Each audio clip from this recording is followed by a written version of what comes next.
E aí, meus terráqueos favoritos? E hoje vamos falar de um cara muito especial, Léo Matrif. Não sei se é exatamente assim que pronuncia o nome desse russo, mas vou pronunciar como Léo Matrif, ou muito conhecido como Léo, aí provavelmente vai ser essa palavra que eu vou usar.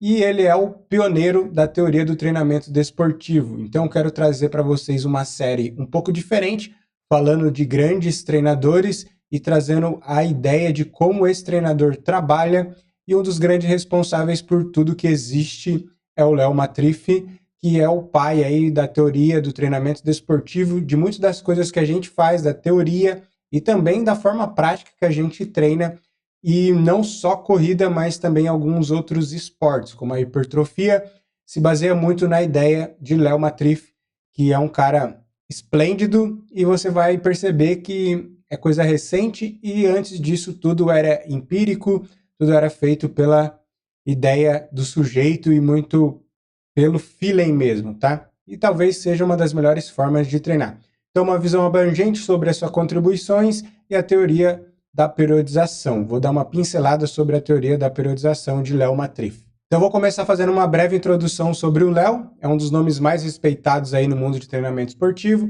conhecido por suas contribuições significativas no treinamento. Ele nasceu lá na União Soviética, ainda era a União Soviética, a Rússia hoje, né? O Léo dedicou a sua carreira a entender e desenvolver metodologias eficazes para melhorar o desempenho do atleta. Sua principal obra é a Teoria e a Metodologia do Treinamento. É um marco na literatura esportiva, influenciando treinadores e atletas em todo o mundo. Eu acredito que é esse sujeito que está aí na foto. Não posso confirmar, mas foi bem difícil achar essa foto. Quase entrei na Deep Web para achar essa foto desse sujeito. Essa foto, ele está ao lado de um outro grande treinador, que em breve eu vou trazer também.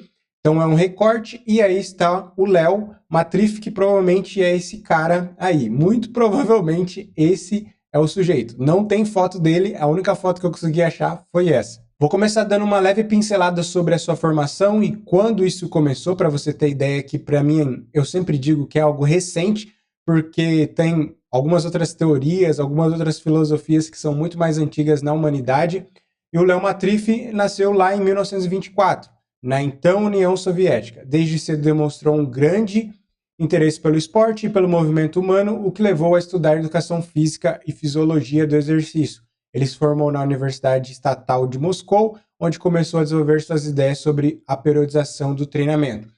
Se você não sabe, a Rússia é um grande berço nessa parte fisiológica aí no início de tudo que está acontecendo no treinamento esportivo. A Rússia é uma grande base, não só na corrida, mas em outros esportes. Talvez seja por isso que eles gostam de umas droguinhas, né? A teoria da periodização. A maior contribuição de Léo para o treinamento desportivo é a teoria da periodização. Essa teoria se baseia na divisão do treinamento anual em períodos específicos. Então, uma grande contribuição que ele fez foi fazer as divisões do treinamento como a gente conhece e também como outros treinadores utilizam, como o Renato Canova, como o Jack Daniels. Eles se baseiam no Léo fazendo as suas estruturas, mas usando a mesma ideia de periodização. Então, o sujeito que criou as estruturas das periodizações que a gente conhece hoje é ele, e depois eu vou dar uma explicadinha para vocês como funciona mais ou menos cada etapa e cada ciclo. Então são períodos específicos, cada um com objetivo e ênfase diferente para maximizar o desempenho atlético e minimizar os riscos de lesões. Ele propôs 3 fases principais: preparação, competição e transição. E eu sempre reparo que, principalmente entre os amadores, ninguém gosta de fazer a preparação, que é a base, e nem a transição, que é praticamente uma outra base para começar um período novo de preparação. As pessoas não gostam de fazer isso, elas só gostam de competir, elas só gostam de fazer um momento forte, mas é importante ter esse equilíbrio na periodização para conseguir evoluir e principalmente não ter lesões. Então, ter equilíbrio. Teve um cara que pensou nisso, que gastou tempo, que fez pesquisa, que estudou, e tem o gênio aí que quer sair só correndo, né? E depois reclama. Então vamos começar aí, fase de preparação, focada no desenvolvimento das capacidades físicas gerais específicas do atleta. Durante essa fase, o volume de treinamento é alto, mas a intensidade é moderada. É o período de base e ele tem uma característica legal também, que é focar na individualidade, como o Renato Canova gosta de trabalhar bastante, que é pegar as deficiências do indivíduo e trabalhar em cima dela e desenvolver um atleta melhor e minimizar essas deficiências para que o atleta consiga desempenhar e ter uma qualidade melhor. Então a ideia é fazer um alto volume, que é um período de base, mas é fazer uma intensidade moderada, uma intensidade que você consegue sustentar esse alto volume com maior tranquilidade. Já na fase de competição, o objetivo é aprimorar a forma física e a técnica do atleta. A intensidade do treinamento aumenta enquanto o volume diminui, para permitir uma recuperação adequada e um desempenho máximo durante as competições. Então veja, aqui vai diminuir o volume e vai aumentar a intensidade. Quase sempre a gente não sustenta um grande volume com boas intensidades.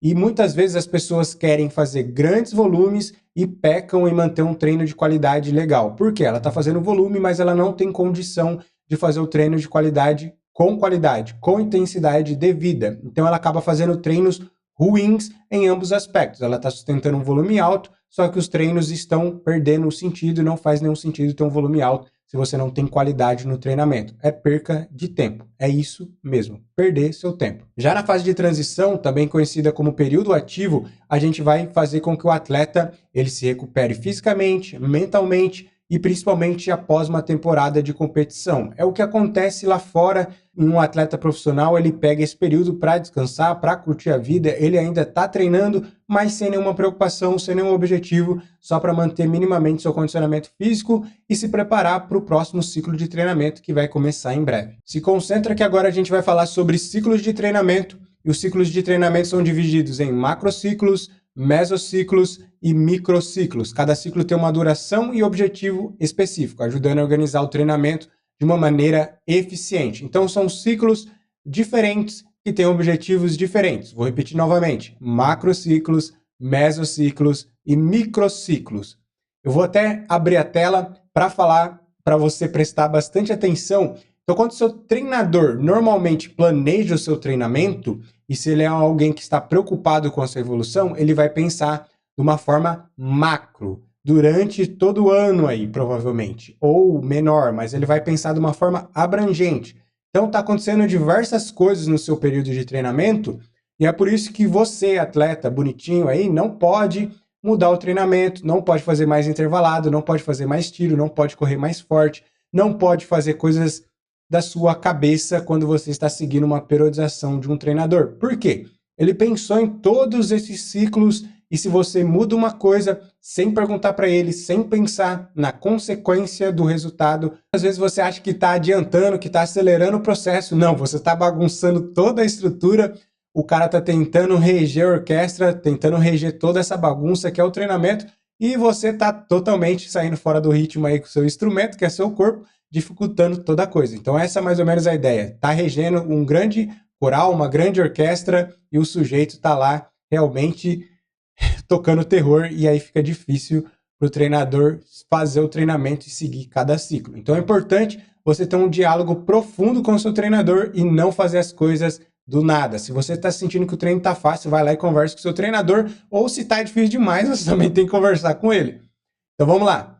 Os ciclos que a gente tem é o macrociclo, é o ciclo de maior duração, cobrindo um ano inteiro ou uma temporada completa. Normalmente eu gosto de trabalhar uma temporada completa ou 6 meses, que é mais interessante, incluindo todas as fases do treinamento: preparação, competição e transição. Dentro do macrociclo a gente inclui todas as fases de treinamento, preparação, competição e transição, para a gente ter todo esse equilíbrio e ter em mente tudo que vai acontecer durante esse período. Então é um planejamento completo. O mesociclo é um dos ciclos mais importantes, na minha opinião. Ele tem normalmente uma duração de 3 a 6 semanas, focando em objetivos específicos dentro do macrociclo, como aumento de força, melhoria de técnica, melhoria de velocidade, talvez trabalhar uma especificidade de uma prova que o atleta vai fazer. Dentro dessas semanas, a gente está trabalhando esse período específico, tentando desenvolver essas características do atleta. E dentro dessas semanas, a gente também vai pensar na forma de descanso do atleta quando a gente vai colocar a semana mais leve. Normalmente é isso que está acontecendo e é normalmente assim que eu gosto de trabalhar também, tanto comigo quanto as minhas cobaias por aí. Já no microciclo, é o menor ciclo, geralmente durando uma semana ou até 2 semanas, tá? Aí depois eu posso dar uma pincelada sobre essa loucura de ter um microciclo um pouquinho maior de 2 semanas e fazer uma variação de treinos difíceis um pouquinho diferente, que também é bem legal. detalha as sessões de treinamento diárias e permite ajustes finos no treinamento. Então, o microciclo é normalmente onde o treinador mais faz modificações, porque é a menor de todas as etapas e é onde a gente ajusta os treinos semanalmente, diariamente, tudo que está acontecendo, as dificuldades do atleta, a gente vai ajustando no microciclo. A implementação do ciclo de treinamento, conforme a teoria do Léo, permite um planejamento detalhado, estruturado, garantindo que cada fase de treinamento atenda os objetivos específicos do atleta.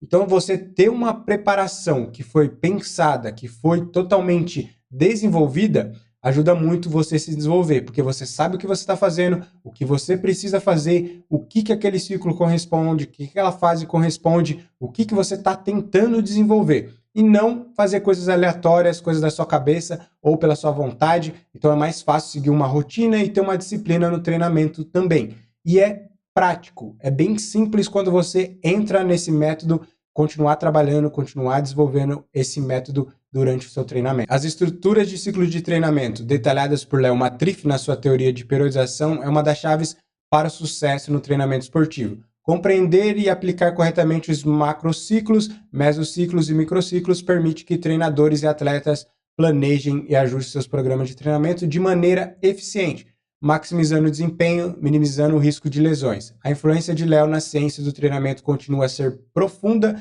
guiando a evolução dos métodos de treinamento esportivos em todo o mundo. Então é incrível a gente pegar um trabalho de um cara aí de 1924, lá na década de 50, 60, onde ele está começando a fazer todas essas coisas, mostrando isso na prática, colocando atletas para fazer isso.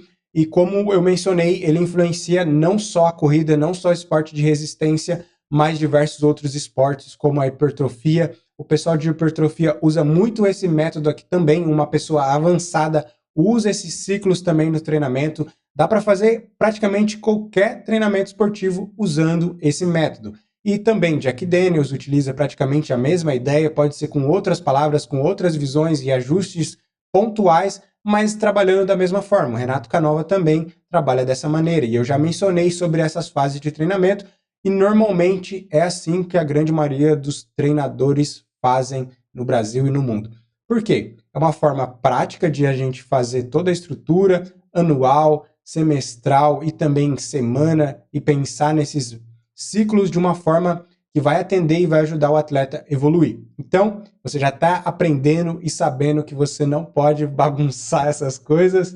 E se o seu treinador é uma pessoa que está se dedicando na sua evolução, ele vai trabalhar desse método porque ele vai pensar a longo prazo. Normalmente, tudo que a gente pensa no Endurance, principalmente corrida, não é a curto prazo. Você sabe o quanto você precisa se dedicar para ter uma evolução. E para você conseguir evoluir, você não pode se lesionar durante o processo. Então, seguir esses ciclos é muito importante. E normalmente, o que acontece? Eu já errei isso, então posso usar o meu próprio exemplo, que é fazer um mesociclo muito grande, não ter o tempo adequado de descanso, se lesionar e perder tudo que você construiu. Então é tentar empurrar muito a coisa. Imagina aí você está subindo uma montanha, empurrando uma pedra, vai empurrando até acabar suas forças e quando você não tem mais força, a pedra vem por cima de você e morreu. Então aí você tem que começar tudo de novo, buscar a pedra lá embaixo e subir, se não morrer, né? Eu já...